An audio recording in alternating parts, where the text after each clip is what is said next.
almost saying the same thing with what you're saying.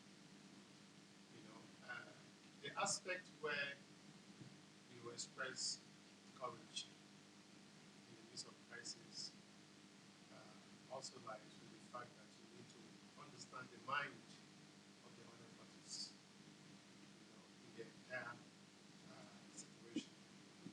You cited some Bola Ahmed Tinubu. Yes. That in the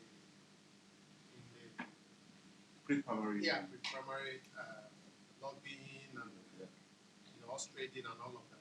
He spoke in Abeokuta, in Ogun State, and that speech really turned the tide or totally changed the trajectory of the primary election within the APC. Now, he knew at that point that the president was not supporting him. At that point, he was ready for the worst. He was ready for whatever happens to happen. I was, courage, if you like.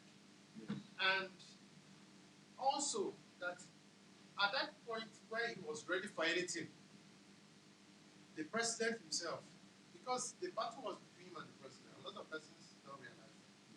It wasn't between him and any other person. It was because as a sitting president, you have the power to determine and decide who succeeds your government. But that's a Nigerian factor.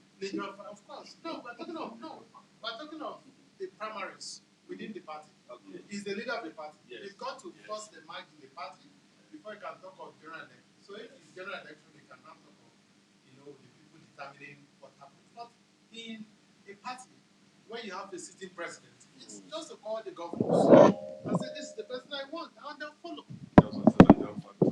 No, it's not a Nigerian factor. To a large It's extent, incubacy power. it's everywhere in the world. It's incubacy power. Okay, so let's use America as an example. I hope you know that Obama was very instrumental to the emergence of Hillary Clinton. I hope you know that. Yes. Of course. So it's everywhere. It's just natural influence of power. Because there are a lot of us trading. There are a lot of stuff to trade with.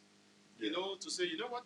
You take this, let this person go. You take this, let this person go. So there's a lot to trade, a lot of trade-offs. But in the context of this conversation, you notice that at that point, the president realized that this man was ready, including leaving the APC, if he was not given the ticket. Of course. You understand? Including leaving the APC.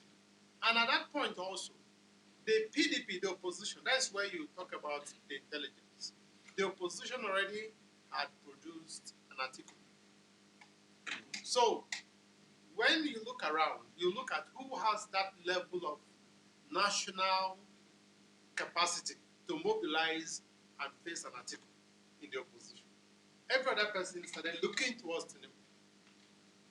But even at that, if the sitting president had not in any way got the sign or the message that Tinubu was ready for anything, he would have gone maybe all the way for the vice president. That is the sitting president. But he knew that if he does that, Tinubu was already like a madman, so to speak, ready for anything. So